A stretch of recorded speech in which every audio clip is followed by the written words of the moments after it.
Pálmi Haraldsson ekki neinum persónulegum ábyrgðum fyrir skuldum Fonds. Kröfur í þrotabú Fonds nema 38 milljörðum króna og ljóst að nánast ekkert mun fást upp í almennar kröfur. Ekki verður hægt að ganga að Pálma Haraldsssyni vegna gjaldþrots Fonds þar sem hann ekki persónulegum ábyrgðum.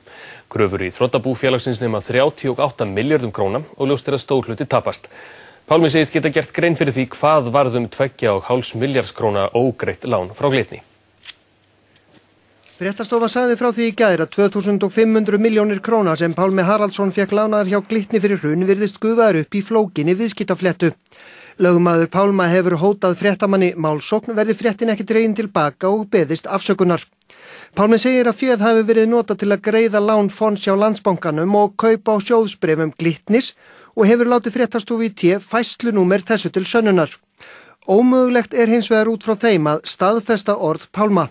Fréttastofa hafði í gær eftir heimildamönnum sem hún metur áræðanlega að féð virðist hafa horfið og finnist ekki í þrotabúi Fonds. Þeir hafa staðfesta aftur í dag. Lánið hefur aldrei verið borgað. Af frétt gærdagsins hefði mátt skilja að Pálmi hafi sjálfur tekið umrætt 2500 milljóna lán persónulega en ekki eignarhaldsfélagans Fonds sem nú í skiptameðferð. Hér með áréttað að Fonds tók lánið en Pálmi var þar aðaleigandi, annar 2 prókúruhafa og 1 skráður í framkvæmdastjórn samkvæmt fyrirtækjaskrá. Kröfur í þrotabú Fonds nema 38 milljörðum króna og ólíklegt að nokkuð fáist upp í almenna kröfur. Pálmi Haraldsson var hins vegar ekki í neinum persónulegum ábyrgðum og því fellur ekki blettur á hans kennitölu við gjaldþrot Fonds.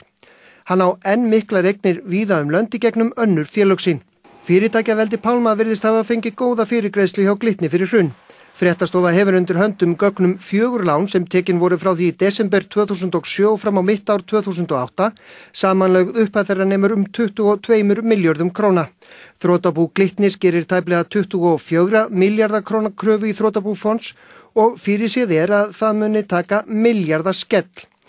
Títtrætt 2500 milljóna lán hefur aldrei verið greitt og féð finnst ekki í þrotabúi Fonds.